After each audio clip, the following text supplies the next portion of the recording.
Sir మా పరిస్థితికి ఇది మేది ముత్తార మండలం ఖమ్మంపల్లి గ్రామం రంగాయపల్లె గ్రామం నుంచి వెళ్ళి 3 క్వారీల లారీలు నడుస్తున్నాయి. ఆ 3 క్వారీల లారీలను ఎవరు అడిగినా వాటర్ కొట్టులేదు, మాకు సంబంధం లేదు అంటారు, తప్పించుకుంటారు. మా పరిస్థితి చూస్తే దీనంగా ఉన్నది. ఆ దుమ్ము లేచి డస్ట్ ఎలర్జీకి అయ్యి దవాఖానలో పాలవుతున్నాం. కనీసం అన్నం వండుకుందామంటే ఇట్లా మూత తీస్తే మళ్ళీ అన్నం వేసుకోవడానికి ఛాన్స్ లేకుండా డస్ట్ వస్తుంది. బట్టలు ఆరేసుకుంటే బట్టలు మళ్ళీ పిండిన బట్టలు కూడా గిట్లా దులిపితే మళ్ళీ డస్ట్ లేస్తుంది. మేము ఏం చేసి బతుకుడు, ఎట్లా బతుకుడు? మేము మైనింగ్ వాళ్ళను రిక్వెస్ట్ చేసినాం, క్వారీలను రిక్వెస్ట్ చేసినాం, వాటర్ పోయండి, మాకు అవసరం లేదు, సంబంధం లేదు. మీ ఊరి గ్రామ పంచాయతీ నుంచి ఎన్ని లారీలు మాకు సంబంధం లేదు, ఊరి గ్రామ పంచాయతీ నుంచి వెళ్ళి బండ్లు వెళ్తానే కదా వెళ్ళని, మాకు సంబంధం లేదు అనుకొని మేమేం చెప్తాను అంటే మాకు ఓన్లీ రోడ్డు శుభ్రంగా ఉంచండి. ఆ రంధ్రాలు ఉన్న పొక్కలల్లా షూరు అదే ఇదో పోసుకొని వాటర్ కొట్టుకొని మీరు వెళ్ళిపోరు అని మేము అడ్జేస్తాను. దానికి కూడా మాకు ఎవరు సహకరిస్తలేరు. దయచేసి గవర్నమెంట్ ఆఫీసర్ లెవెల్ ఉన్నా వాళ్ళు రిక్వెస్ట్గా నేను చెప్పేది ఒకటి ఏంటంటే, మాకు మైనింగ్ వాళ్ళు సహకరించాలి, కాంట్రాక్టర్లు సహకరించాలి, ప్రజాప్రతినిధులు విలేకరులు కూడా సహకరించాలి. దయచేసి అర్థం చేసుకోర్రి. మాకు మాత్రం ఊరుకు మేలు జరుగుతాడు చూడుర్రి. మేము మీ లెక్క మనుషులమే, అర్థం చేసుకోండి. మేము కూడా డస్ట్ ఎలర్జీకి అయ్యి హాస్పిటల్లో పాలైన వాళ్ళు కూడా కొంతమంది ఉన్నారు. ఖమ్మంపల్లి గ్రామ పంచాయతీ రంగాపల్లె 4 కోరీల నీళ్లు లారీలు, 1 దుబ్బ కోరి. ఈ లారీలు అన్నీ ఒక్క రంగాపల్లె ఊళ్ళో మీదకి వెళ్ళిపోతున్నాయి. ఈ 3 కోరీలు కలిసి ఇక్కడ రంగాపల్లె మూలకాడ తిరుగుతున్నాయి. కలవనిత్తలేరు, ఒకటి బండి దొత్తలేదు, నీళ్లు కొడతలేరు. ఒక్క ట్రిప్ కూడా సాయంత్రం కొట్టిపోతే మళ్ళీ రేపు పొద్దున్న దాకా కూడా కొడతలేరు. ఆ కోరీలను అడిగినాము, మమ్మల్ని ఏం పట్టించుకోలేదు. ట్రాక్టర్ నీళ్లు కొట్టేటోళ్ళని అడిగితే కూడా కొడతాను అన్నారు. డీజిల్ లేదని చెప్తారు, డ్రైవర్ లేదని చెప్తాడు. మాకు ఇవాళ బంద్ ఉన్నదని చెప్పారు, మాకు నీళ్ళు కొట్టుడు చెప్పలేదని చెప్తారు. ఇవాళ బండ్లు ఉన్నాయని చెప్తారు.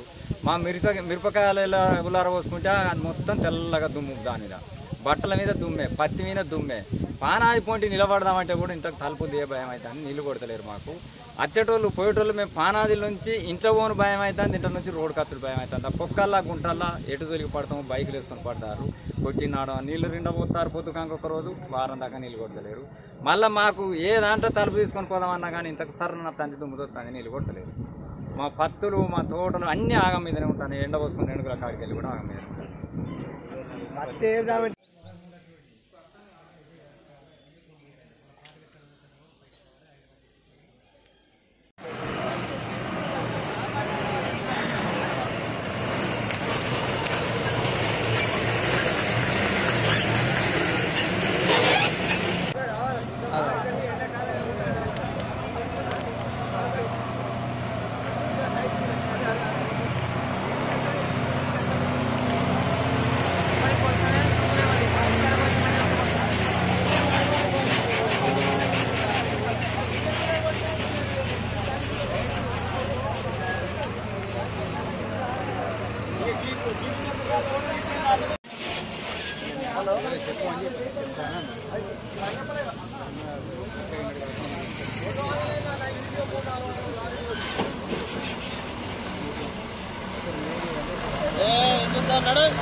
మాకు నీళ్లు కావాలి, నీళ్లు కొట్టాలి.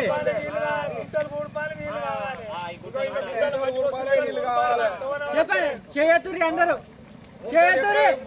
కొట్టాలి నేను నీళ్ళు కొట్టాలి నీళ్ళు కొట్టాలి గుట్టలు కొట్టాలి రోడ్లకు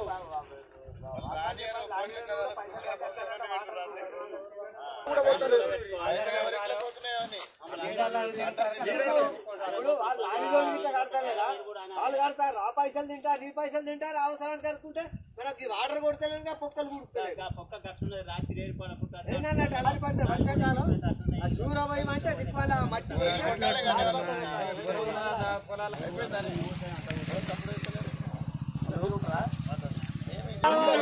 వాటర్ పోయాలి అప్పటిదాకా లారీలు వెళ్ళిపోయి దుమ్ముకొని వర్షం పత్తులు మిర్చి బట్టలు రోజు వింటుకుంటాయి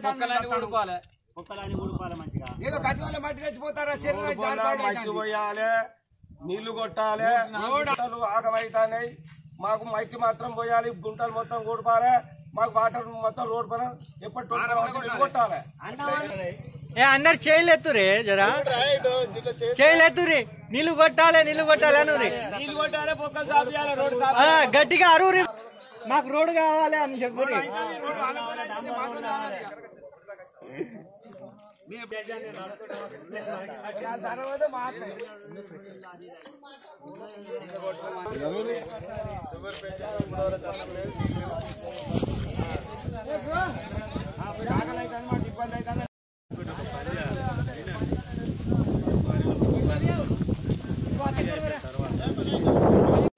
బయట కావాలి బయట డాక్టర్లు అయితే నీళ్ళు శ్రీరాంపురపు మన మీదకి వెళ్ళి అమరాబాద్ మన మీదకి వెళ్ళి జిల్లాలపల్లి నీళ్లు కొట్టుడే కానీ గుంతలాంటి నీవు రాత్రి నడవాలంటే ఏమైతుందా